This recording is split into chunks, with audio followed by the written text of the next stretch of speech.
Good evening and welcome once again to Plain Talk, the weekly discussion program that is broadcast live on Channel 9 and rebroadcast on Sunday afternoon on Channel 7.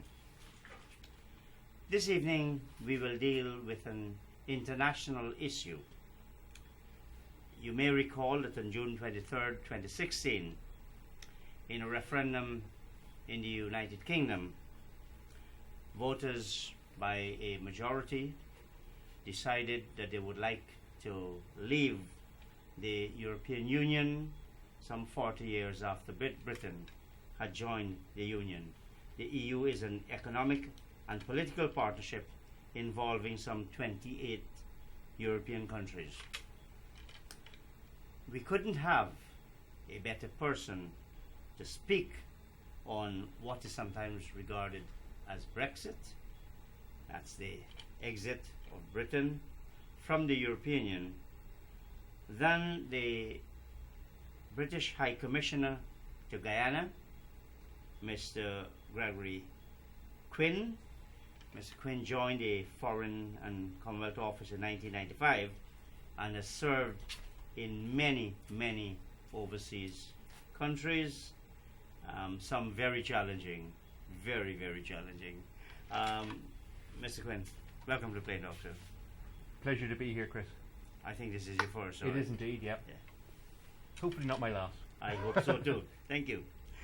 Now, one reads that the Prime Minister, David Cameron, was trying to appease or make peace in the Conservative Party, took a gamble that led to one of the most dramatic developments in the UK for perhaps centuries. Well, certainly post World War II. Is that a fair assessment? I think that's what people have said. It's not an opinion which I necessarily share. I think the Prime Minister had made clear, on the basis of some strong public opinion, that the strong public opinion was, like, we want 43 years after we joined the Union, the Union we joined in 1973, the European Economic Community as it was at that stage, had actually changed significantly. And it was no longer just an economic community, but it was a political one. Yes. And people had not actually had the opportunity to comment or to have their say on whether they wanted to be in that union. So whilst you are right, there has been lots of commentary about what the reasons were for the then Prime Minister's decision. But I think the strongest one, in my view, was this desire to sort of give the people a chance to comment on something that they hadn't had a chance to comment on, actually since 1975, whenever the original referendum was held. But he didn't have to do it. No, he didn't have to do it. No, he didn't have to do it. That's very clear. But one thing you can complain about the previous Prime Minister about is the fact that he very strongly believed that the people's voice actually had to be heard on something that was as important as this, and that despite the fact that he didn't have to do it, he believed it was the right thing to do. Now, following the vote,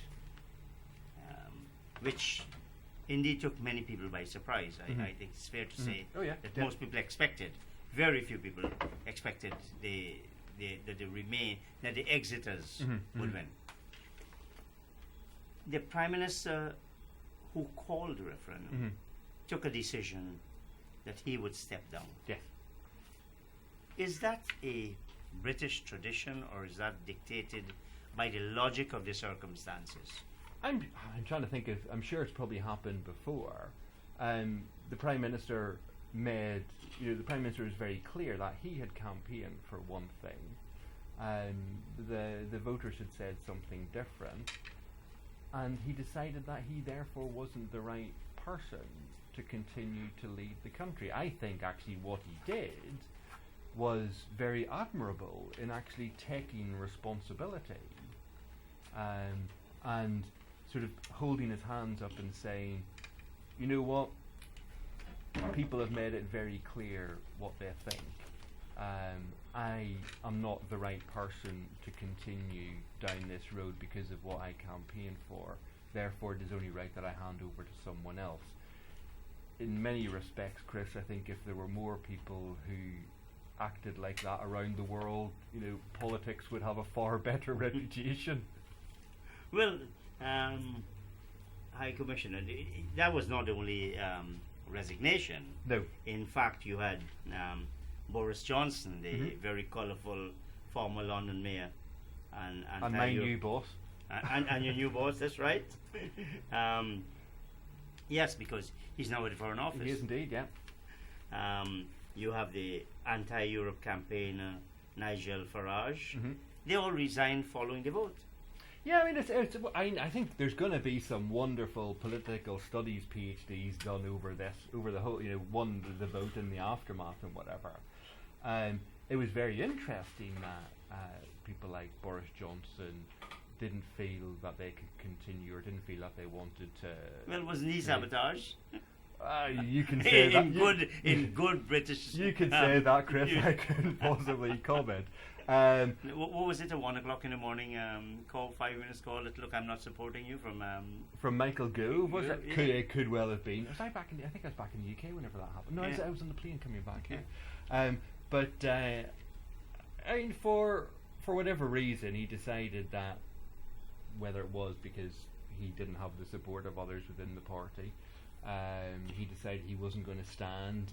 Mr. Farage, I have no idea what Mr. Farage's reasons were for leaving, but well, publicly, Farage said, "Look, this has been my life's goal, and he's done his job, and I've done my job." Yeah. Is his job done? Well, no, actually, in many respects, if you look at the process of Brexit, and I think we all call it Brexit, the Prime Minister May calls it Brexit, we can call it Brexit. The job of leaving has actually not really started yet, because it doesn't actually start until we as the UK trigger Article 50. Yes. And which is notification to the European Union that, look, we are withdrawing. Yes. From the European Union. And then that's when the formal negotiation discussion about how the withdrawal takes place happens. So, and we haven't actually notified of Article 50 yet. And Prime Minister May has been very clear that she will only do that notification once we, as the UK, are ready for that negotiation, because there have been no prior planning done, no prior preparation done. So therefore, we now need to sort of, for want of a better term, get our ducks in a row about what our goals and our aims are for the negotiation. So so that process is not formally started; it's sort of informally started because everybody knows we're going, and the Prime Minister has been extremely clear at any available opportunity whenever she's met her European colleagues over the past couple of weeks, that I think her quote was, "Brexit means Brexit, and we're going to make a success of it." That's correct. Yes. But she herself, like Cameron, supported the Remain element of the referendum. Yeah. So she's now got to act. Is that a contradiction, particularly given what Prime Minister Cameron has done? He said, "Look, I wanted to stay in the European Union, so therefore I'm not the right person to chart that journey to take us out of Europe." But here she is saying, "I wanted to stay as well." Yeah. Well, I mean, the Prime Minister is ultimately responsible, so he took ultimate responsibility for what happened. There was a lot of people in the government. Don't forget, official British government policy up until the result on the 24th of June was that the UK should remain a member of the European Union. So Prime Minister May was not the only, and is not the only member of the current government who voted to remain, or who wanted to remain. But the important thing, I think, is that they have accepted that the public have spoken. and therefore the goal now is to deliver what the public have said, regardless of what their own private or previously public positions had been. And I think if you look at everything the Prime Minister has said subsequent to her being becoming leader of the party and becoming Prime Minister, as I say, she's been very clear that Brexit is Brexit, and that's going to happen. So I don't necessarily see it as a contradiction. I see it as, she put forward a position, she supported a position which she believed in, but in many respects that's now irrelevant because the public went a different way, and the politicians who are voted in by the public have got to respect and should respect what the public say. The UK has generally been seen as a reluctant partner in the European Union. Yeah, it's retained. It's never joined the monetary arrangement. So, has the UK been committed to Europe, in your view? Well, we've always played our full part in Europe, and that's in the political and the economic. I think there always has been an independent streak. But then again, I think if you go to quite a few of the other countries in the European Union, there is, in many of them, also a bit of an independent streak.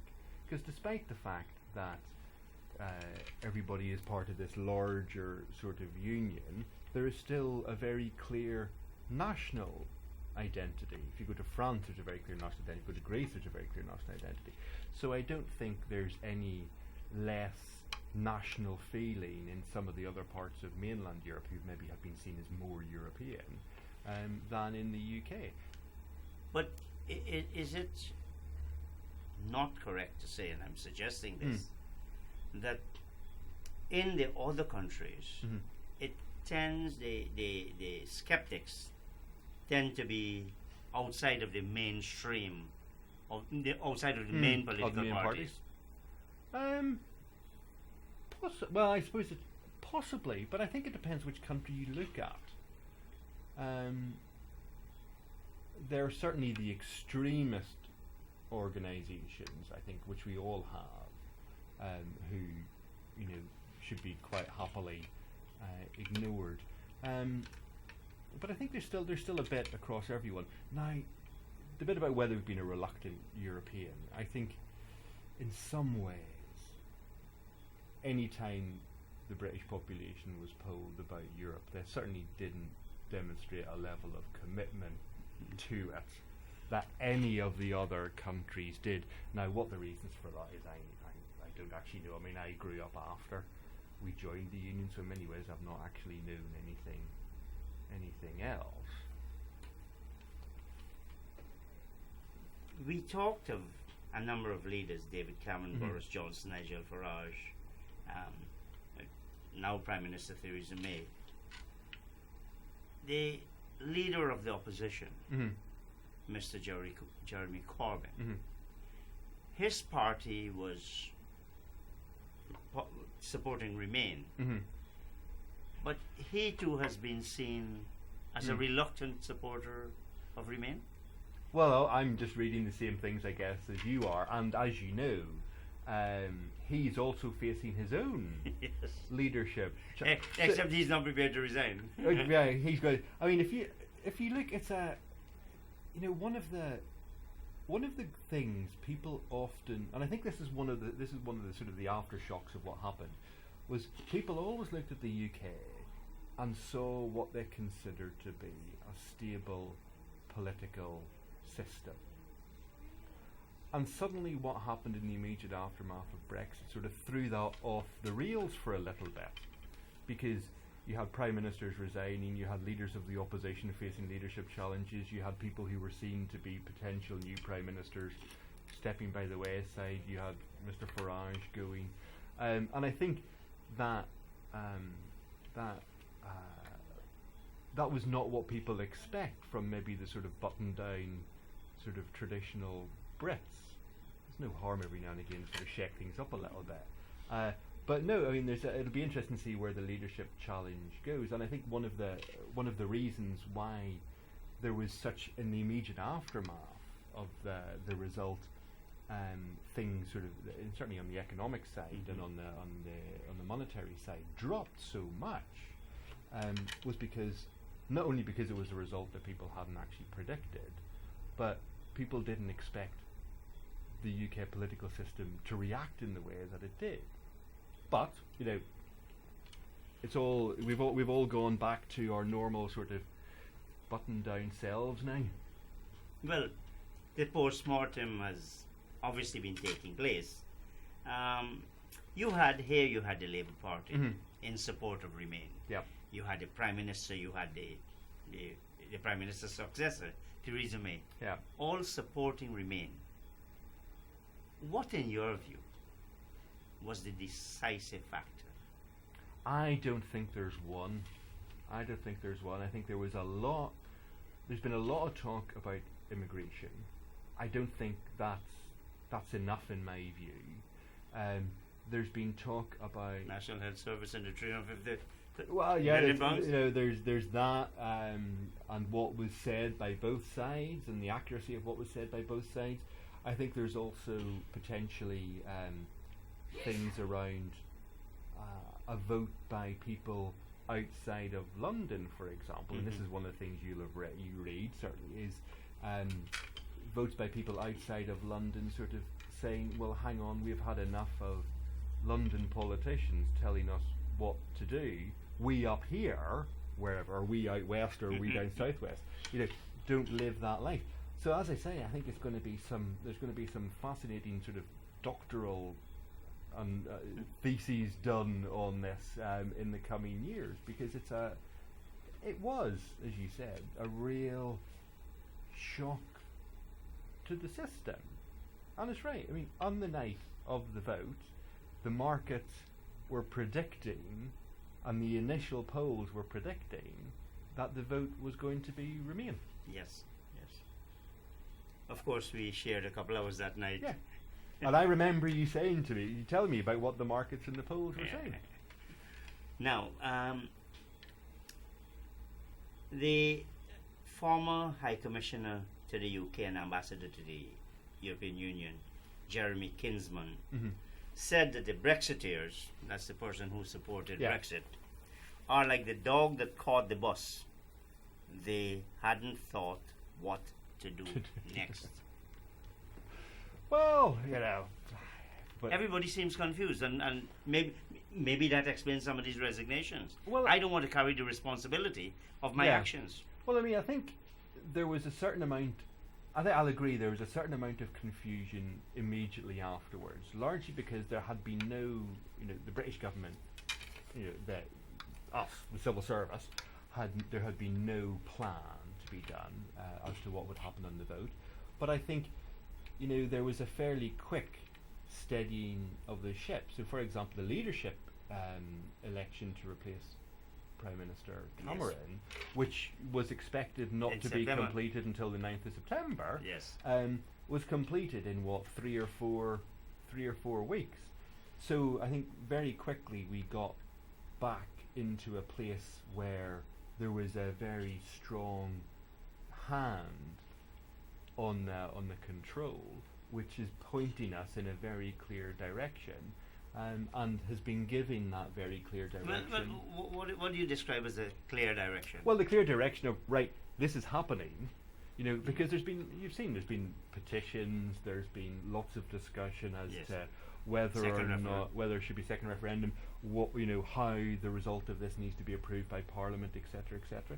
But I think the Prime Minister has been very clear, Prime Minister May has been very clear in saying, look, this is happening. It was a 52-48% vote. That translated as 1.5 million people. Yes. That's not an insignificant number of people. So I think we all now know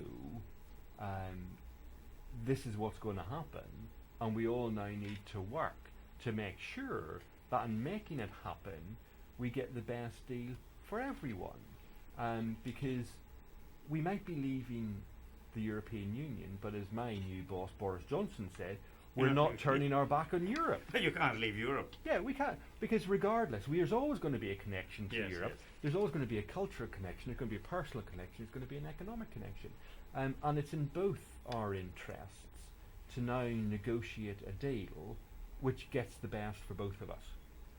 I asked you that question about what is it they want, because the Foreign Affairs Parliamentary Select Committee Mhm.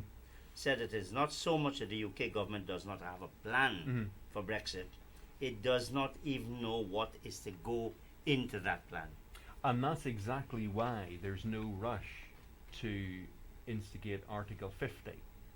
Because in theory, we could have turned around on the 25th of June and said, right, we're going to institute Article 50. But to be perfectly honest, if we'd have done it, we wouldn't have known what we wanted. Yeah. And we wouldn't have had the people in place to do the negotiation, never mind anything else. So, the Prime Minister has taken a very clear position that, okay, this is what we're going to do, but we need to be prepared to do it right. And so that's why she has made clear that we will only invoke Article 50 once we are ready to invoke Article 50. But that creates its own uncertainties, both for the UK and for the rest of Europe. Well, sort of, in that it's not a question of if, it's a question of when. So everybody knows it's going to happen.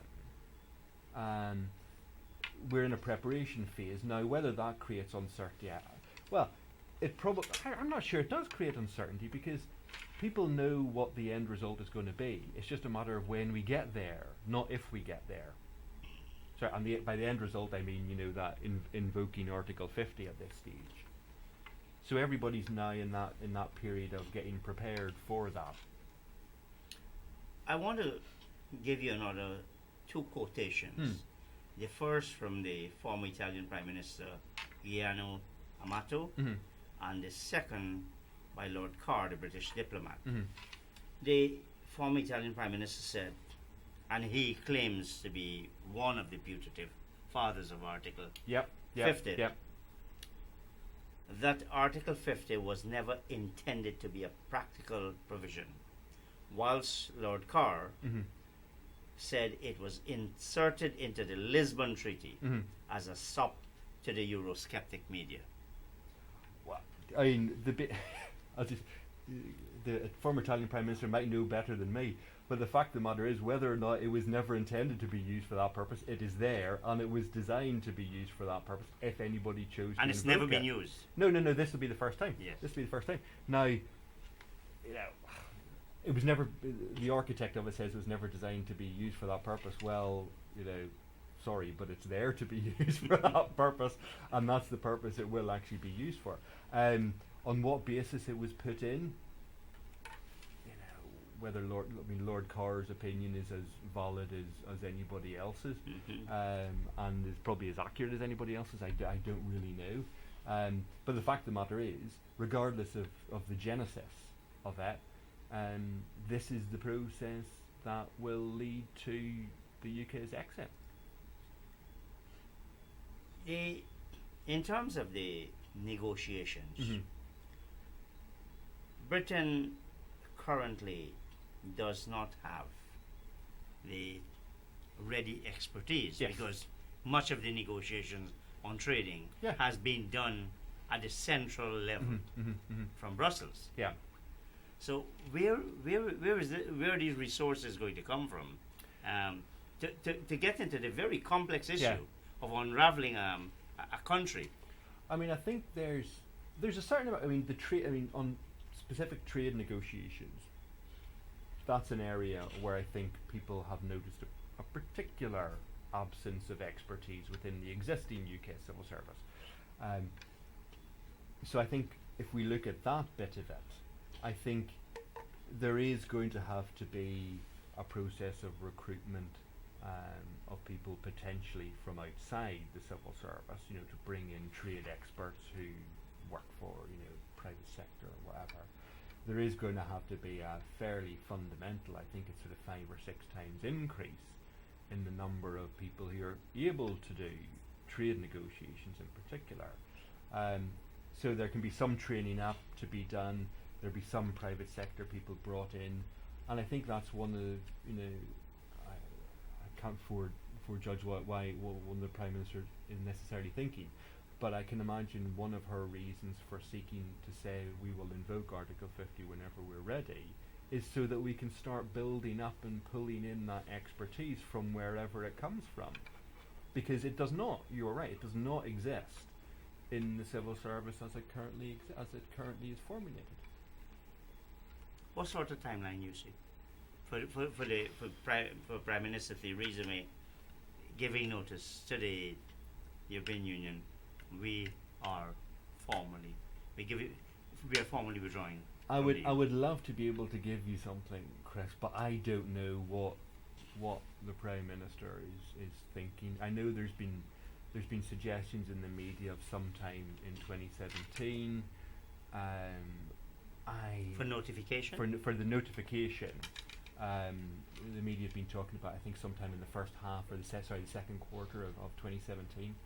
I don't know. I think the Prime Minister will make a decision, and the decision will be based on when she believes we are ready to start the negotiation, and when we have both staffing and we have a prepared position which will allow us to do that negotiation properly. I was looking at a Financial Times article, and it referred to an issue involving Greenland.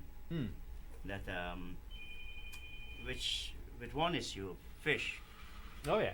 It took 3 years for a single issue to be negotiated. Is there optimism at this point that Britain can in fact successfully negotiate its exit? I think so. Sorry, did I cut you off? No. Okay. Yeah, right. I think so, Chris, because as I say, it's not just the UK who wants to do this and do this properly because it's in the UK's interest. It is in Europe's interest to negotiate a proper agreement with the UK.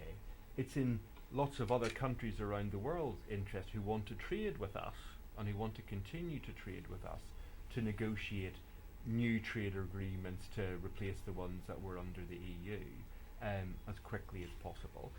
And I think that desire and that will to do those negotiations will actually overcome what I think is an accurate assessment that things like this tend to, going by historical precedent, take a long time to do something you think might be quite simple. But isn't it, High Commissioner, something of a chicken and egg catch-22? Because no one knows, anyone seeking to negotiate, assuming Britain, and Britain can't be negotiating, formally negotiating at this stage anyway, it still is a member of the European Union. No one knows what will be the terms and conditions. Yes, at the minute, So what are you negotiating? What would partners do, other than on principle and maybe heads of agreement? Well, you can still, regardless of what the final result will look like, if you're sort of a third country, yes, you can't have a formal negotiation. You can certainly have a discussion.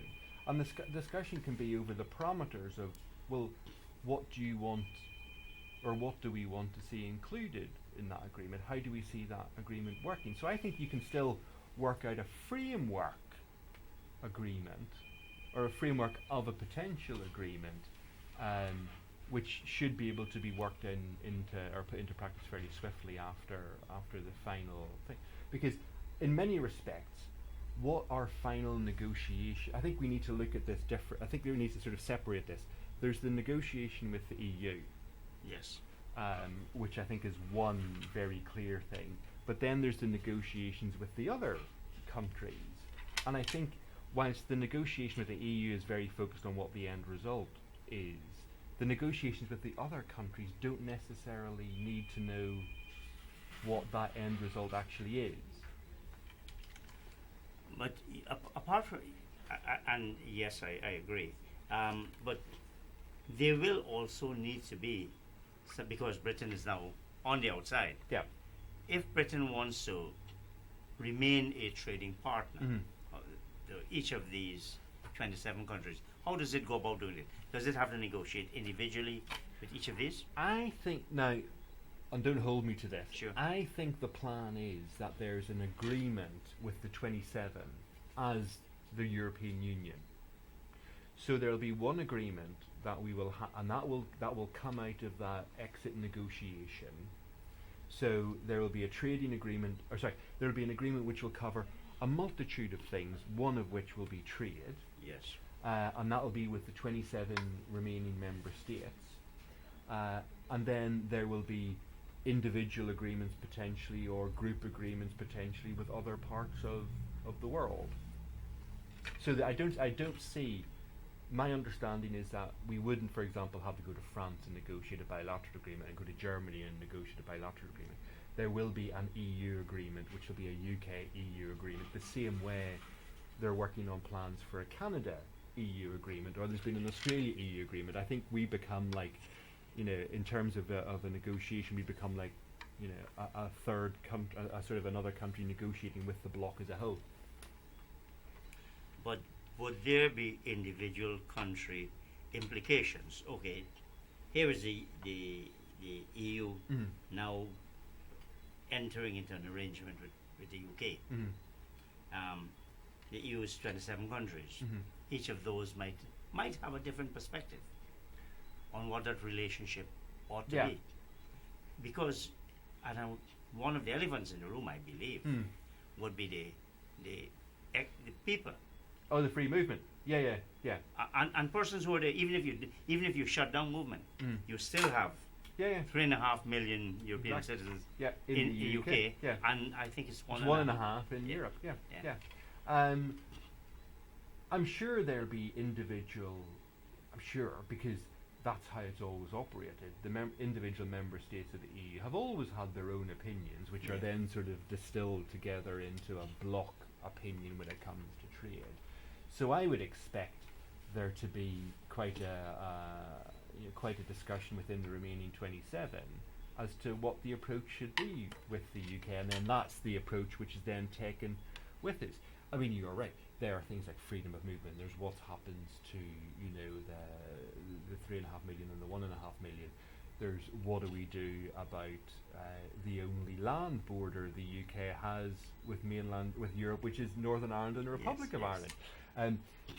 These are but a few examples, and I'm sure you've got more, of what are going to be hideously complicated discussions, because unraveling 43 years worth of a relationship is not an easy subject, and I don't think anybody believes it's going to be easy, but they're just sort of maybe the headline figures of even go down to the really low level stuff, no, but sort of the more down the weed stuff, like legislation that protects wildlife. Yes. Climate change legislation. Legislation that which has car standards and emission standards. There's all of these things which have also got So, whilst we think about the high level things, and the high level things are the headline grabbing things, there's a lot of minutiae which will need to be sorted out as well. So it's going to be a long process. It's going to be a complicated process, and it's going to be a difficult process at times. And as you mentioned that, one has heard of lots of these Eurosceptics have said, oh, we're being ruled by Brussels. Now, lots of the European standards, regulations, laws apply to the UK. What then? You have to take those out and replace them with national legislation? Well, possibly. There's got to be something. Or presumably you have to do something to turn what is a piece of European legislation into a piece of national legislation. I wouldn't want, Lord, there must be thousands of things to do. Now, I've got no idea how that's going to be undertaken, but in theory you're right. If we were no longer a member of the EU, then presumably a piece of EU drafted legislation doesn't apply. But we will want to replace that piece of legislation because something which protects emissions and something which protects, protects the hygiene standards and the quality of food and wildlife is presumably something which the UK will still want to put in place.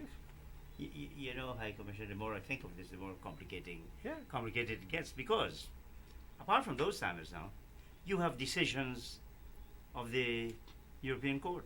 Mm-hmm. And so what do we do about What they are binding precedents on the UK at this stage. Yeah. Now, of course, oh my God! I'm not a lawyer, but presumably, because we are a precedent-based legal system, if those judgments have been used and have set precedent in the UK courts, then presumably we can still use that. As I say, I'm not a lawyer. I'm sure there's a few people watching this who'd be able to tell me better. But I mean, I would think that we certainly wouldn't be overturning anything that's been used as a piece of law.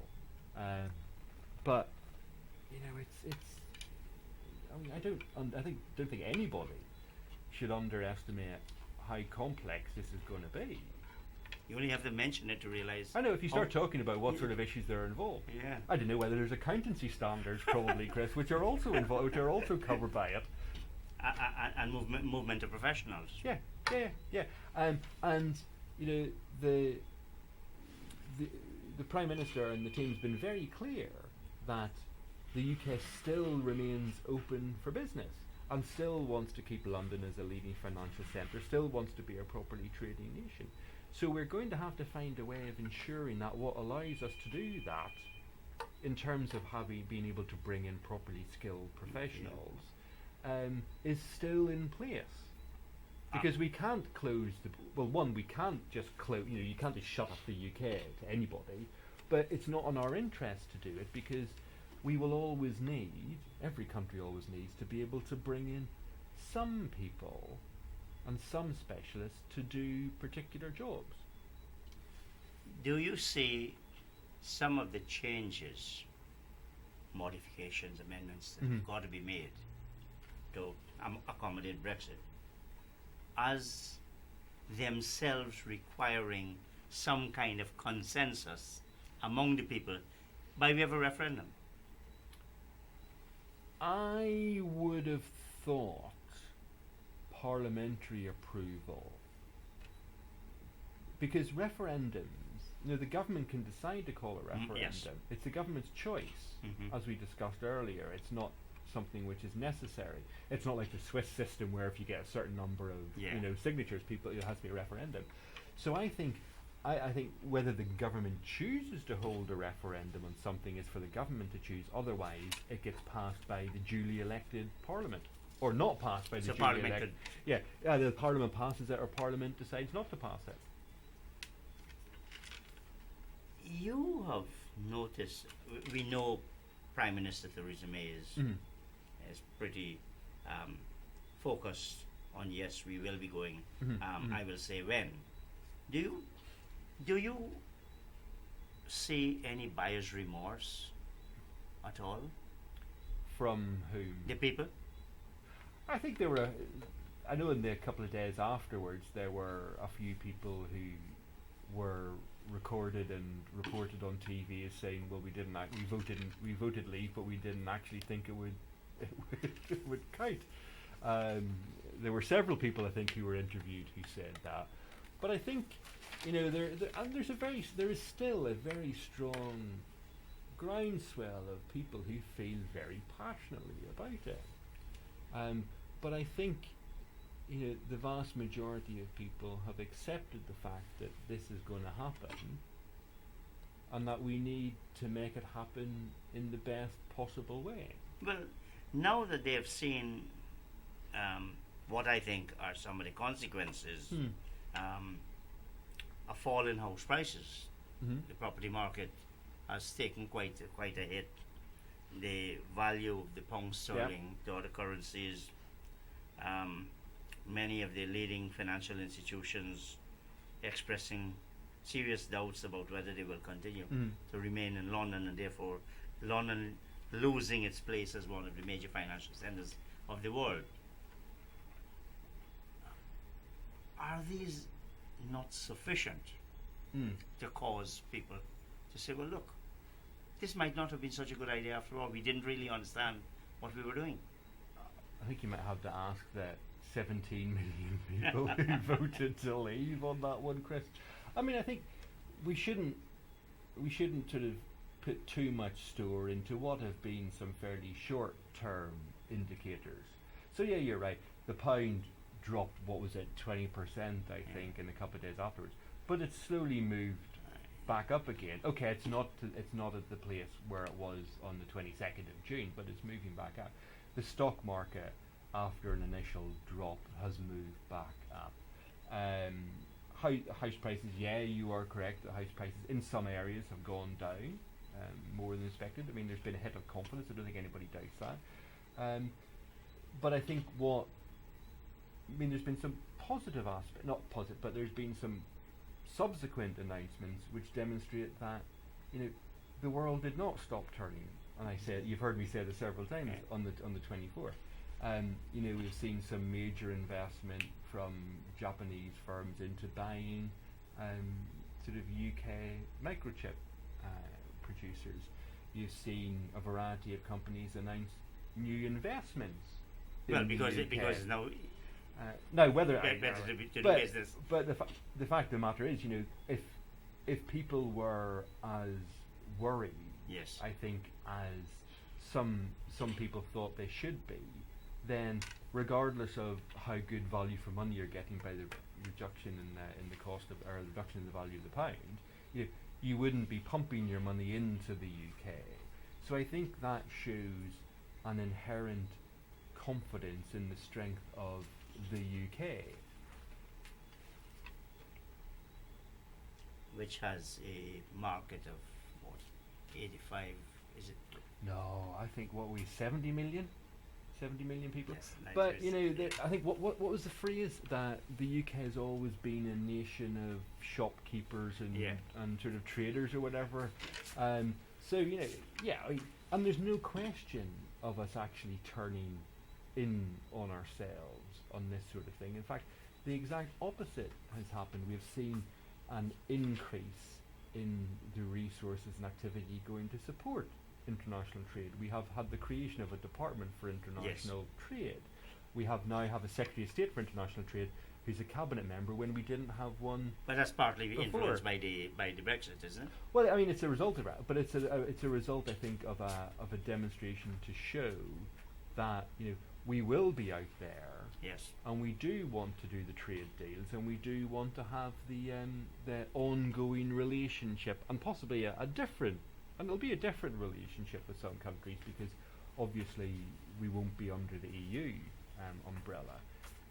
But it's not all doom and gloom. I think there's opportunities that come with having a little bit of independence on these things. I don't want to be facetious. I don't even particularly care to mention his name.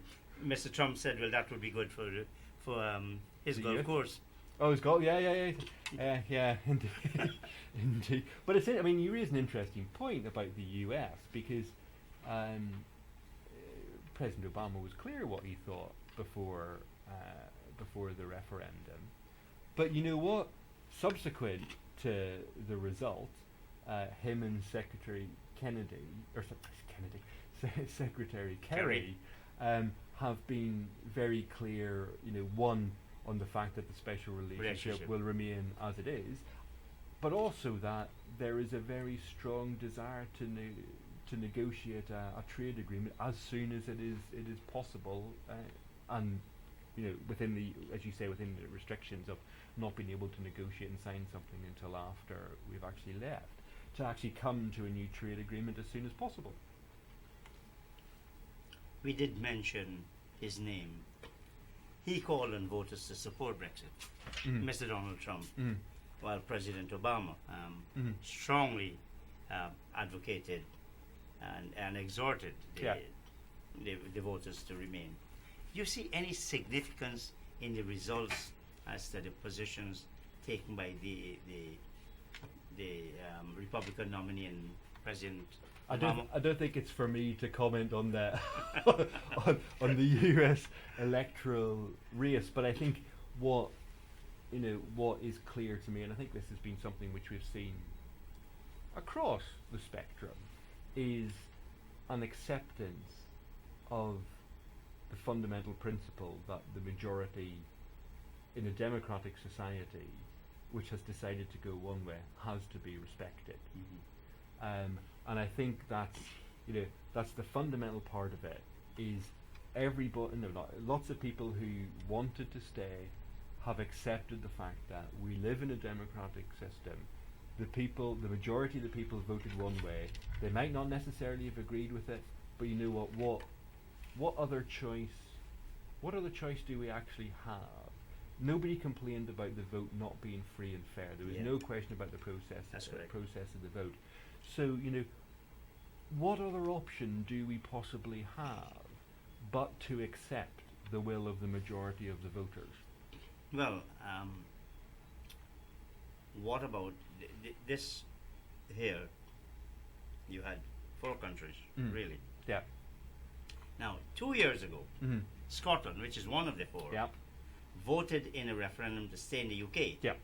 with quite a bit of encouragement from England. Mm-hmm. Mm-hmm. Now, England is pulling out of Europe Yeah. and taking with it Scotland and Ireland very much against their will. Yeah, and what the Prime Minister has said about this is, The Prime Minister, Prime Minister May, yeah, has been very clear, and she's been to both Scotland and Northern Ireland and spoken to the respective so Nicola Sturgeon and Arlene Foster and Martin McGuinness in Northern Ireland. She's spoken to the 3 leaders and acknowledged that there was a different vote in Scotland and Northern Ireland than there was in England and Wales, and has been very clear in saying, like, whatever the negotiation is, you and your needs and your wants are going to be central to that discussion. So this is not going to be a negotiation which is going to be an England and Wales-led negotiation which will then be forced on Scotland and Ireland. It will be a negotiation which will take into account the needs of both those constituent parts. well, would it be the needs or the wishes? Because if Scotland were to say, look, we want to stay, we want to be Yeah, part of yeah. Europe, do they truly have that option? I mean, we're talking hypotheticals Yes, here. yes, of course. I mean, hypothetically, if they vote, they could have another referendum. Yes. They could vote to leave, and then they could vote to join. They could try to join the EU, but they would be treated as any other member applying to join the EU. It's not Yes. an easy process. Yes. So- and then they've got to dismantle themselves from the Yeah. UK as well. And there's also things like, I think you have to take the euro. Yeah. New member states have to take. So it's not. But now that might be a decision that Yeah. people in Scotland want to have a second referendum. To be honest, the time to make that decision is once you see what the final deal is Mhm. from the negotiation, because the actual deal that we get might actually be enough to keep them wanting to stay, as opposed to having to sort of leave and go through the process of joining an independent. I mean, as I said, this is all hypotheticals, because we don't know where we're going to be in in a couple of years or whatever after the negotiations. But I think now is not the time to be thinking about having a referendum. In my own personal opinion, you would think about having a referendum once you know what your choice really is. And as I say, I do think the PM has been, the Prime Minister Mayor has been extremely clear about the need to take into account, the wish might be to stay, but the physical need in terms of the economic and the political, whenever we're negotiating that process of leaving with the EU. One of the reported results of the vote was abuse, racial abuse and attacks against European citizens. Now, from your knowledge, have there been reprisals against UK citizens living in EU countries? I'm not sure the answer to that, but I think to address that, you are right. There was a very clear increase in what we term hate crime in the aftermath of the vote, and the reaction to that. Well, one, I don't recognise that because that's not the country I grew up in. You know, we were a very multicultural society, as you know. But the reaction to that, I think, has, we have some of the strongest anti-hate legislation Yes. in the world. The Prime Minister and the government have been very clear, and the police have been very clear that they will crack down and address it, and this will not be allowed. This will not be allowed to pass. I hope, in the sureness of time as we move on, the perpetrators of this will actually be prosecuted. I certainly expect them to be prosecuted and dealt with, and that the vast majority of the population, who these people do not, this is a very small minority, who do not represent us, will ultimately win out in showing it's these people do not speak for the UK. But they do open the Britishers who live in Spain and Portugal and Greece. Possibly, but I don't. Whether or not there has been any reaction there, I really don't know. There have also been, High Commissioner, reports, few I believe, of abuses against non-EU persons in the UK. Yeah. Now, does that not show a lack of understanding of what Brexit, what the vote really was all about? Because one here heard of Pakistanis and Indians. I think there's been I think whenever we talk about the increase in hate crimes that happened after the result, it wasn't just aimed at Europeans. I think there was I don't think people who wanted to do this sort of thing sort of targeted, Europeans. They targeted people they considered to be foreign. Well, the polls seem to have been more than as a direct group. But I think there's been you're right, there's been an increase, I think, across the spectrum of hate crimes against all groups. And I think it's incumbent on all of us to both make clear that that is not acceptable and to deal with it and ensure people are prosecuted for it. As I say, I don't recognise that as a country that as part of the country I grew up in, and I don't see those people who are doing these things as, speaking for the UK. Sadly, the minority that shouts the loudest sometimes are the ones who get the headlines. Get the attention. But I get the attention. But I think that doesn't mean we should ignore them. What it means is we have to tackle and deal with the problem. And there's both the issue of dealing with the illegalities of what's being done, but I think there's also an education issue. There's an issue of maybe there's more we could do as a country to educate our own population on some of these things.